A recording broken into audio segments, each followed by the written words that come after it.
I'm Derek Newton, Assistant Vice President, Innovations, Partnerships, Entrepreneurship at the University of Toronto. What are the main forces, globally, I suspect, that are shaping education and skills development for Canada's workforce? Well, obviously, right now we're in the middle of a global pandemic that we've never experienced before. And so this is obviously a very concerning time, difficult period for Canada and individuals around the world. And obviously, that is currently going to shape the year that lies ahead of us. So obviously, that's top of everybody's mind.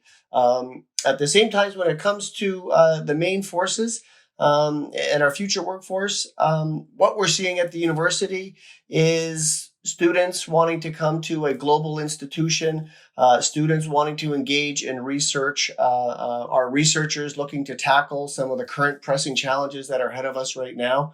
We've seen all of those types of things accelerate. So that's been very exciting. We've also seen how adaptable our education system is, how adaptable our research programs are. And really, it's our students are often at the forefront of that, embracing new technologies, embracing new modes of learning, embracing new ways of engaging with instructors and each other. So I think we've seen a lot of flexibility, a lot of adaptability.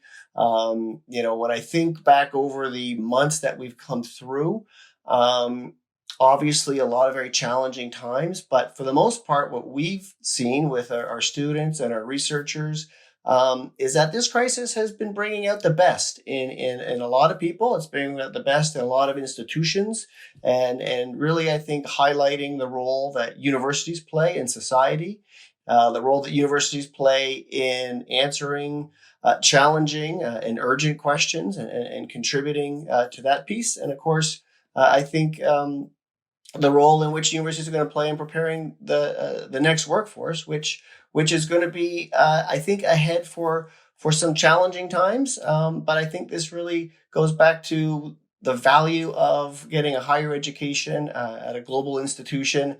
I think has never been more important.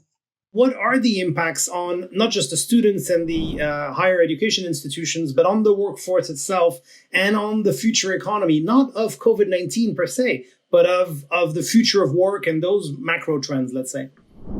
Well, I think over the last decade, we've certainly seen an enormous shift to the knowledge economy. We have seen urbanization accelerate. We've seen companies cluster to areas of innovation. We've certainly seen a lot of growth in Toronto and in Canada, for that matter, in terms of high-tech jobs and a lot of growth in that area. And so I don't think that that's going to change. I think those trends are going to continue into the future. I think the partnerships that the university has engaged in with industry and community partners, a lot of these partnerships, are giving our ability to students to tackle tough research questions, getting access to data, hardware, software, equipment they wouldn't otherwise have access to. It's creating individuals who have amazing skills and training, which they can apply in multiple domains. So what we've seen in terms of the knowledge economy, I think is going to continue to accelerate. I think some of the ways in which we're delivering our research and education is changing because of COVID. But I think the underlying need for higher education, for a higher skilled workforce, the ability to compete globally, that companies are going to go to jurisdictions that have strong talent, like Canada.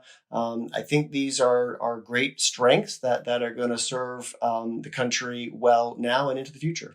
What are those specific skills that we talk about all the time? I mean, those that are specifically needed to innovate, and not just innovate for the sake of innovation, but also for, entrepreneurship, creating businesses, and ideally scaling them and succeeding internationally. Well, one of the things that we've seen here at the university, and what we've done at the University of Toronto, is grow the number of entrepreneurship programs that our students can take part in. We've actually seen a huge increase in students wanting to learn more about entrepreneurship in the classroom. And we've got over 200 courses that teach some amount of small business training, entrepreneurship, critical thinking along innovation lines in the classroom.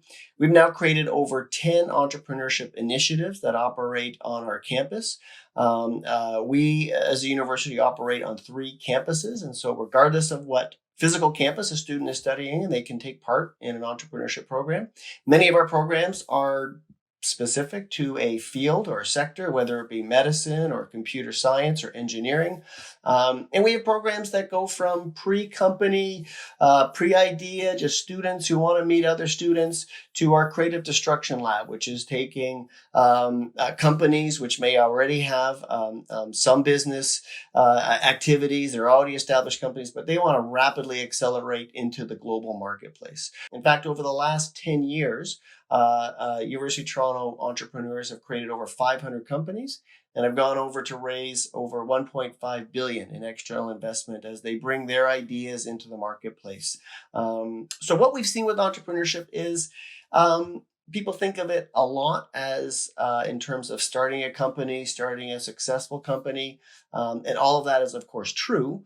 What we are also seeing, though, is this is a life skill. This is a way of thinking. So, and a skill that we would like so many of our graduates to have, regardless of whether they become a successful entrepreneur and business owner in the future. The ability to think critically, the ability to work in teams, the ability to present your ideas in a compelling way, the ability to pivot. And so many employers are looking for individuals who are entrepreneurial or can be intrapreneurs or can think outside the box. So we really view entrepreneurship as a way to provide experiential learning to our students, a way to equip them for the job market, whatever that may be. And for many of them, it's a way for them to create their own great job, and a few more for their classmates on the way out of the university. I think in terms of skills, certainly as we move to more online, I think how people communicate is changing. I think how they communicate verbally and through other ways. I think people are becoming more intentional in that.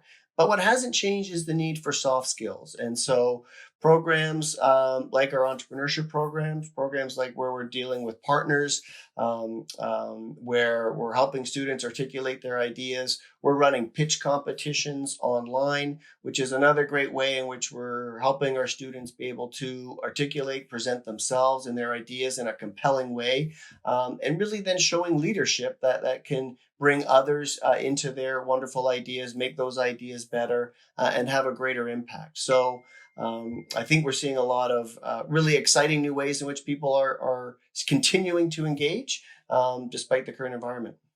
Now, perhaps briefly, you could outline 3 things that you think must be done now and specify by who, whether it be government or industry or academia, to make Canada a leader in the training and development of future professionals, entrepreneurs or intrapreneurs, as you alluded to right now. Well, one of the things that we're doing now is we're creating an intellectual property education course. Certainly our office, University of Toronto, we have great programs to help our researchers commercialize their research and protect it. But what we're realizing now in today's knowledge economy, that our students need to understand the value of intellectual property and its many forms, from patents to copyright to design to trade secrets. We need to get them thinking about that, I think, at an earlier stage than we already have. So we're developing online courses and modules that are going to be applicable to any student in any discipline, from the undergraduate level. And then we're going to be building more deeper content for those who are actively engaged in innovation and entrepreneurship. So I think equipping them for the competitive world that awaits them, and I think equipping them to understand the value of their ideas and how they can protect them and utilize them and grow them.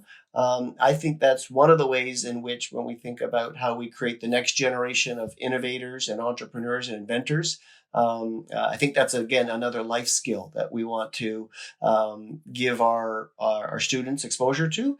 And I think that'll equip them well as they go forward. What about collaboration? There's already a lot ongoing, of course. Many stakeholders are involved, and we're probably quite good at it already. But how can we improve it further so that in the future, we can better prepare our workforce? I think it's a great question. We certainly need to prepare our students for a collaborative environment, a collaborative workforce. We see, I think, more of that in the global world. We actually have a number of initiatives. We work with MyTax, which is a great federal program here in Canada that supports student mobility and helps provide them the opportunity to leave the university and work on the site of a company or a partner. We've actually seen those programs, which have been traditionally very focused on industry. They're actually now opening up, and we're seeing more community engagement. We're seeing activity in the hospitals. So the types of partnerships and collaborations that we're seeing our students enter into is expanding, which is, of course, wonderful to see. And in terms of collaboration, we've been working with partners that we've helped form, like the Vector Institute, when it comes to a great collaborative initiative that really has training the next generation of AI scientists here in Canada as one of its core missions. And that's done as in a very collaborative model and as part of the Pan-Canadian AI strategy. So in terms of collaborations with industry, University of Toronto, over the last 10 years, we've worked with over 600 industry partners. About half of those are here in Canada, and the other half are international partners. So all of these collaborations are providing really great experiences for our students. Some of them involve travel. And really what this all comes down to is how our ability to attract some of the greatest students from around the world to come to the University of Toronto, for them to work on. So many of our students want to work on applied problems. They want to see their work, their research, their passion get put into practice. Often that is through entrepreneurship. We've seen a lot of programs now on social innovation. We actually just launched a competition over the course of the summer to support a number of students in social innovation as well. So we're seeing a lot of different models of partnership coming out with community partners, industry partners, and programs like MyTax, which are helping us to expand. Does Canada have any particular advantage or disadvantage, let's say, or challenge in terms of us as a country facing the future of work compared to the US, Asia, or Europe, for example? I think we have a lot of advantages. I think we continue to be viewed as a stable jurisdiction in the world. We continue to be a welcoming jurisdiction to people from around the world. I think we have enormous advantages in terms of amazing research institutions across the country. Areas like clean tech, quantum, artificial intelligence. I think these are the kind of knowledge areas that are going to continue to drive our economy, going to continue to drive entrepreneurship, and continue to drive new jobs in the country. And so I think we're well poised for the future. Basically, if you had to deliver your elevator pitch to either a person or a group with the power to influence Canada's economy, what would you pitch? What would you say to get them to, let's say, strengthen, innovation, the development of our workforce in Canada? Well, I think we've seen in this global pandemic a very strong role of universities in helping us to adapt, in helping to answer difficult questions. I think the University of Toronto has played an outsized role when it comes to public health policy, when it comes to solutions from personal protective equipment to the medical technologies that we're going to need going forward. Now we're shifting our focus on economic recovery, how we get new technologies, entrepreneurs into the workplace, helping build economic activity. So my pitch would be to continue to invest in some of the great research institutions that this country has coast to coast, continuing to invest in research and innovation programs. I think as we begin to move beyond COVID, we're going to continue to be a global country that welcomes individuals into our country and provides opportunities for them, and how we continue to support some of our global institutions as we attract and I think create some of the greatest talent in the world, and how we increasingly keep that here in our country. The pitch would be obviously, I think, for both levels of government who have been key and important supporters of the higher education sector in the country. And of course, I think to city and civic leaders who want to continue to work with their local universities when it comes to economic recovery and when it comes to continuing to attract the amazing talent and retain that amazing talent locally.